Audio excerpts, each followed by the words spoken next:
Good morning, student. In our third standard, we are learning about the people who help us in our everyday life. Yesterday, we discussed that some of the people they carry out some work and they earn money through that work. That is called as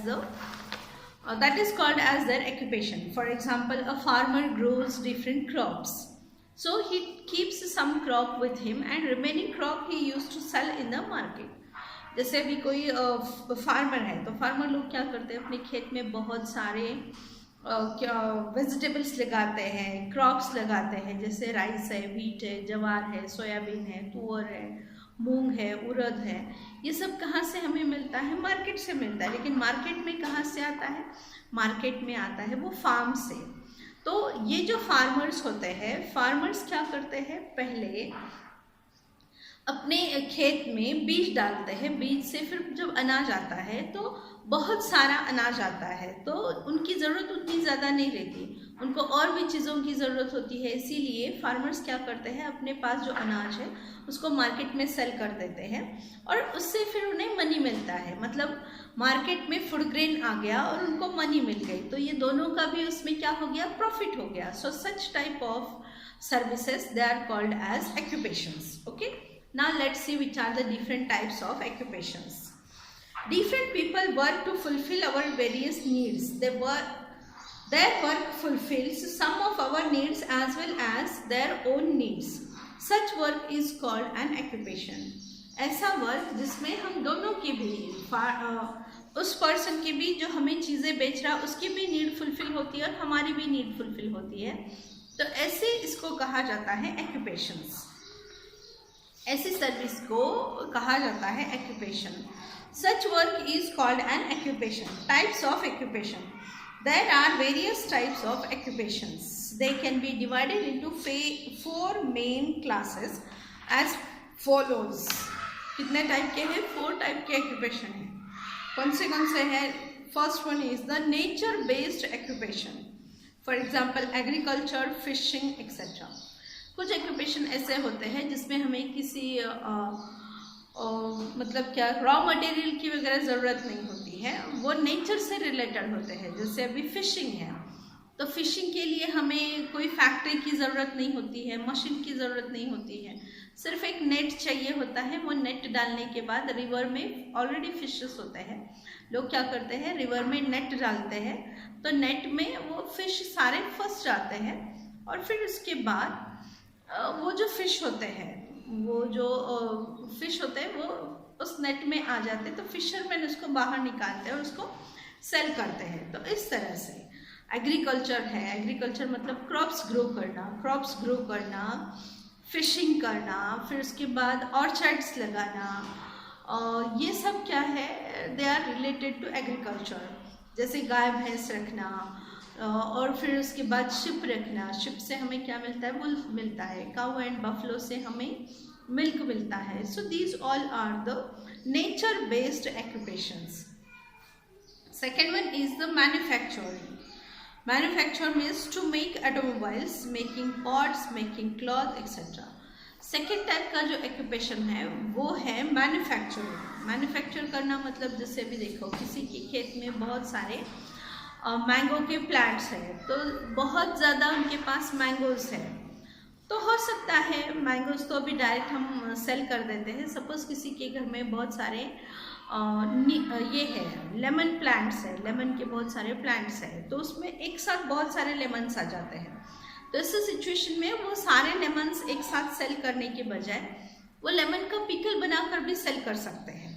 तो lemon का pickle बनाकर cell करने से क्या होता है कि वो जो लेमन्स होते हैं उसकी रेट जो है, मतलब लेमन वैसे देखा जाए तो हम 1 या 2 रुपीज़ में लेते हैं, लेकिन लेमन पिकल लेने जाओ तो महंगा होता है. मतलब this is called as processing. किसी के खेत में बहुत सारे पपाया प्लांट है, तो पपाया को ऐसे ही सेल करने के बजाय पपाया का स्क्वैश या पपाया से जेली वगैरह बना के अगर उसको सेल करते हैं तो ये हो गया, उसको कहा जाता है मैन्युफैक्चरिंग. हमारे क्लॉथ्स, फैक्ट्री में हमारे क्लॉथ्स प्रिपेयर होते हैं, तो ये हो गया मैन्युफैक्चर करना. मतलब कॉटन जो है वो खेत में ग्रो होता है, कपास जो होती है उससे क्लॉथ बनते हैं. तो कपास कहाँ पर ग्रो होती है? कपास ग्रो होती है फार्म में, और फार्म से फिर उसके ऊपर प्रोसेस करके उससे क्लॉथ बनाया जाता है। इसीलिए जो भी मैन्युफैक्चर होता है तो उसमें नया चीज़ बनाया जाता है, रॉ मटेरियल से कुछ न्यू थिंग बनाई जाती है, उसको कहा जाता है मैन्युफैक्चर करना। Then next is the trade. Trade मतलब क्या कि सेल करना। बहुत बार हम देखते हैं कि फार्मर्स जो है वो फूड क्रॉप ग्रो करते हैं और फिर वो फार्मर्स जो है वो मार्केट यार्ड में जाकर वो जो उनका फूड ग्रेन होता है उसको सेल कर देते हैं, फिर वहाँ से हम परचेज करके लाते हैं। This is called as trading और this is called as sale. इसको ही सेल या ट्रेडिंग कहा जाता है। Selling farm produces. शॉपकीपर, अभी देखो हर कॉलोनी में शॉप होता है, अलग अलग शॉप होते हैं ना। ऑलमोस्ट ऑल कॉलोनी में ग्रोसरी शॉप तो होता ही होता है। ग्रोसरी शॉप मतलब किराने की दुकान, जहाँ पर हमें बिस्किट्स मिलते हैं, चॉकलेट मिलते हैं, वेफर मिलते हैं, शुगर मिलती है, राइस मिलता है, दाल मिलती है। This is called as grocery shop.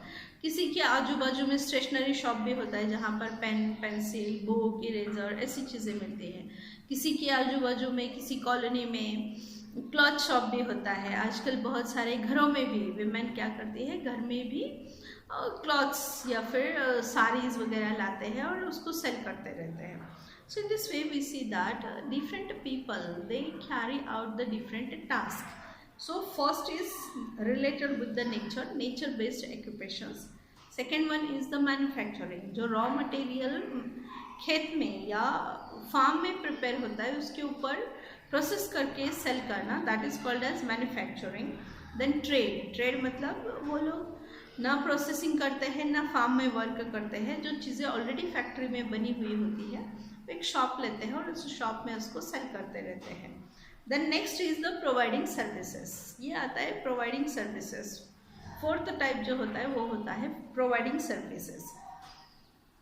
Service provide करना मतलब क्या, जैसे कि भी देखो हम टीचर है तो हम लोग क्या करते हैं, हमने पढ़ाई पढ़ी, स्कूल में हमने पढ़ाई पढ़ी, एजुकेशन हमारा कंप्लीट हो गया, फिर हमने डिसाइड किया कि हम दूसरों को सिखाएंगे। अभी डॉक्टर होते हैं तो डॉक्टर क्या करते हैं, डॉक्टर के कॉलेज में जाते हैं, पढ़ते हैं, 4-5 साल के बाद फिर वो डॉक्टर बन जाते हैं। तो अपनी नॉलेज यूज़ करके वो क्या करते हैं, पेशेंट्स को ट्रीट करते हैं। उनको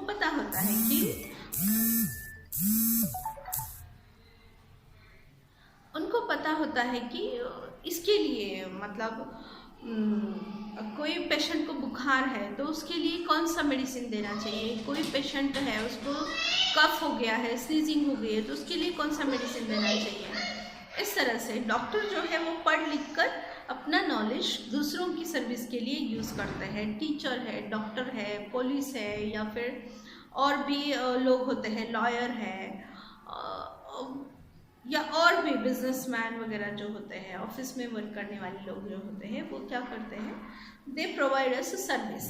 बैंक में वर्क करने वाले लोग वो भी पढ़े लिखे होते हैं, बहुत पढ़े लिखे होते हैं, एग्ज़ाम दे के फिर वो बैंक में जॉब के लिए आ जाते हैं। तो इस तरह से हम देखते हैं कि पढ़ लिख कर फिर लोगों की हेल्प करना, लोगों की सर्विस करना और उसके रिटर्न में पैसे लेना, उसको कहा जाता है सर्विस प्रोवाइड करना।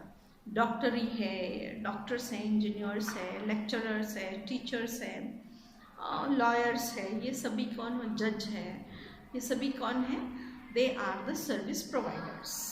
Okay, so these are the 4 types of occupation. We will learn in detail about these 4 types of occupation in our next video. Okay, so let's meet tomorrow.